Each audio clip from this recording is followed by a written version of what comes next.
Shalom peuple de Dieu, nous vous saluons dans les noms merveilleux et puissants de notre Sauveur et Seigneur Jésus-Christ. Tout le chrétien du monde entier, nous voulons vous témoigner notre amour et considération. À ces instants même, nous sommes l'église de la Pentecôte où je suis pasteur titulaire et c'est à partir de la République démocratique du Congo, précisément dans la ville de Lubumbashi, où nous sommes installés et nous sommes en train d'accomplir notre ministère pastoral. Nous voudrions bien entendu cet après-midi partager avec vous l'enseignement, notre troisième volume, celle que nous avons déjà lancée, les deux premiers volumes. Nous sommes maintenant au troisième volume de notre enseignement sur le pouvoir de la création au pouvoir de la procréation.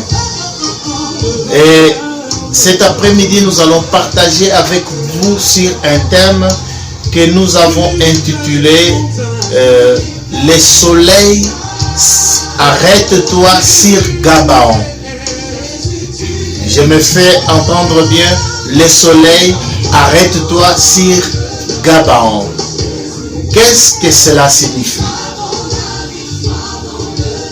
Ça veut dire tout simplement la démonstration du transfert du pouvoir que l'Éternel Dieu a fait à ses serviteurs. Comme vous pouvez vous rappeler dans notre introduction au premier volume de cet enseignement, nous vous avions parlé de la manière à partir de la Genèse, ce que Dieu a fait avec Adam et Ève dans le jardin et les pouvoirs et l'autorité qu'il avait confiés à Adam, qui est notre ancêtre.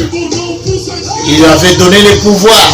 Qu'est-ce que Dieu avait dit au deuxième chapitre, 7e à 8e verset, si j'ai une bonne mémoire? Il dit, Dieu convoqua tous les animaux en présence d'Adam. Il dit, nous allons voir ce qu'Adam va faire, qu'il donne les noms à tous les animaux, à toute créature. C'était une manière de faire le transfert de pouvoir à l'homme, de lui confier la responsabilité de gérer l'humanité. Et tout ce que Adam avait fait, les noms que nous appelons les animaux aujourd'hui, tout vient de notre ancêtre. Ce n'est pas Dieu qui avait fait, c'est Adam, bien entendu, que Dieu avait confié les pouvoirs. Il a donné les pouvoirs à l'homme d'exploiter la terre, d'utiliser les capacités, les potentiels qui étaient en lui. Par rapport à quoi Dieu avait donné, il avait soufflé le souffle de vie dans Adam. Et la Bible nous dit que Adam devient une âme vivante. Raison pour laquelle vous allez le constater aujourd'hui, nous allons parler sur une histoire qui s'est passée dans une ville appelée Gabaon. Nous allons lire la parole de Dieu dans le livre de Josué, chapitre 10, à partir de son 12e verset jusqu'à 14. Nous allons le lire un peu rapidement. Josué 10, 12. Alors Josué parla à l'Éternel le jour où l'Éternel livra les Amoréens aux enfants d'Israël, et il dit en présence d'Israël, soleil, arrête-toi sur Gabaon. Et la lune suspendit sa course. Et la lune suspendit sa course jusqu'à ce que la nation eût tiré vengeance de ses ennemis. Cela n'est-il pas écrit dans le livre du Juste? Le soleil s'arrêta au milieu du ciel et ne se hâta point de se coucher. Presque tout un jour. Il n'y a point eu de jour comme celui-là, ni avant ni après, où l'Éternel écouta la voix de l'homme. Car l'Éternel combatta pour Israël. Imaginez-vous ce qui s'est passé. C'était au front. Israël était en guerre, puisqu'il y avait plusieurs pays qui s'étaient alliés contre Israël. Et c'était une guerre très farouche. Les enfants d'Israël ne pouvaient pas faire face. La Bible nous confirme que ce jour-là, il y eut beaucoup de morts. Les hommes de guerre d'Israël étaient tombés. C'était juste après avoir passé la victoire sur la ville d'Aï et que ces peuples-là se sont legués tous contre le peuple d'Israël. Mais Josué avait passé, il a eu l'instant même par l'Esprit de Dieu, passé à la vitesse supérieure. Il a dit, si je laisse cette guerre continuer comme ça, et la nuit, nous risquons de perdre la position et les hommes de guerre. Alors il leva ses mains en l'air, il a appliqué directement le pouvoir qu'il avait reçu de Dieu. Il n'a pas fait une prière comme un débutant. Josué a fait sa prière vers l'Éternel comme quelqu'un ayant reçu le mandat, comme quelqu'un qui connaissait le pouvoir qui était en lui. Je vais ouvrir une petite parenthèse avant de commencer, avant d'entrer dans le vif de cette explication. Josué avait imaginé, il avait vu tout ce que l'Éternel avait fait avec son mentor qui était Moïse. Il a vu la main de Dieu, comment ils ont traversé la mer Rouge. Tout ce que Dieu a fait, la manne qui est tombée du ciel, les écailles, l'eau qui est sortie dans les rochers, et toute victoire que l'Éternel leur avait accordée. Il a vu la puissance que Moïse, l'autorité que Moïse avait. Et Josué, après avoir travaillé avec cette expérience, il savait, il s'est mis maintenant dans l'habit d'un bon leader. Un bon leader, un enfant de Dieu correct, un enfant de Dieu vraiment affermi, n'a pas besoin de craindre, n'a pas besoin de paniquer, il n'a pas besoin de se troubler lorsqu'il se trouve au milieu des combats, lorsqu'il se retrouve en difficulté. Alors Josué a pris son autorité, il a pris le pouvoir, il a déclaré, il dit, écoute ce qu'il fait, il commande au système linéaire, ce qui n'est pas facile, même les savants le savent, tous les scientifiques le savent.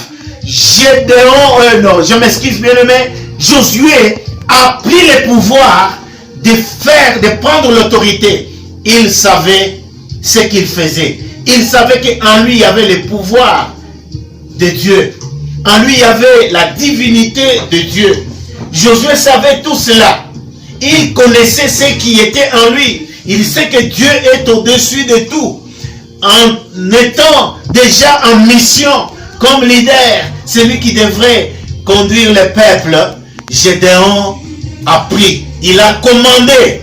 Gédéon a commandé le soleil. Je disais bien tantôt là, il a commandé le système linéaire. Vous connaissez plus que moi, quand on parle de système linéaire, on voit le soleil, on voit la lune. Et lui-même a déclaré, il commande au soleil de s'arrêter. Et il dit à la lune de suspendre sa course.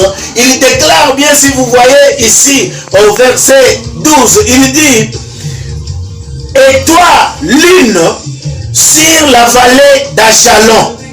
Soleil, arrête-toi sur Gabaon, et toi, lune, sur la vallée d'Ajalon. Donc, il était précis. Il avait le pouvoir.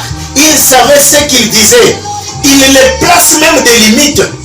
Il n'a pas dit au soleil d'arrêter sa course sur d'autres villes, comme leur combat était focalisé dans la ville de Gabaon, et il stoppe le système du soleil, le mouvement.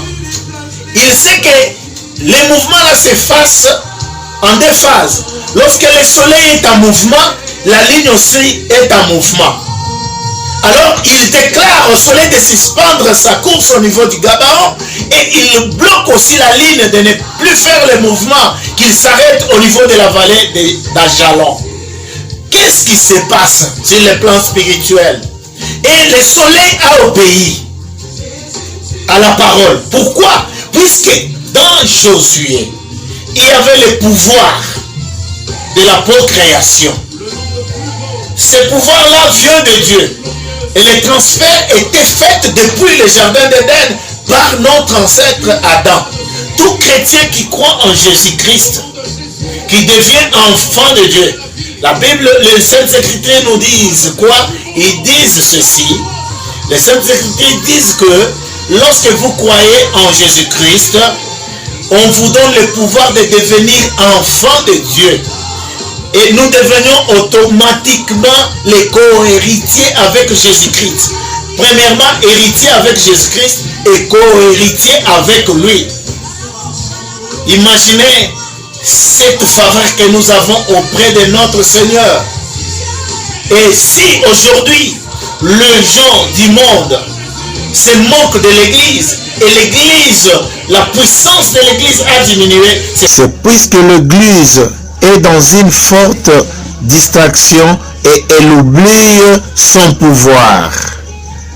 J'aimerais vous dire ce soir, mon bien-aimé, ma soeur, mon frère, vous qui sont en train de nous suivre à l'instant même, par la puissance du Saint-Esprit, qui a été doté en nous une promesse faite aux apôtres, tous les serviteurs de Dieu et tous les enfants de Dieu, tous chrétiens dans le monde entier, et nos enfants et ceux qui viendront. Si l'Église n'est pas enlevée aujourd'hui, eh bien, je vous dis, même les enfants de nos enfants vivront la même promesse.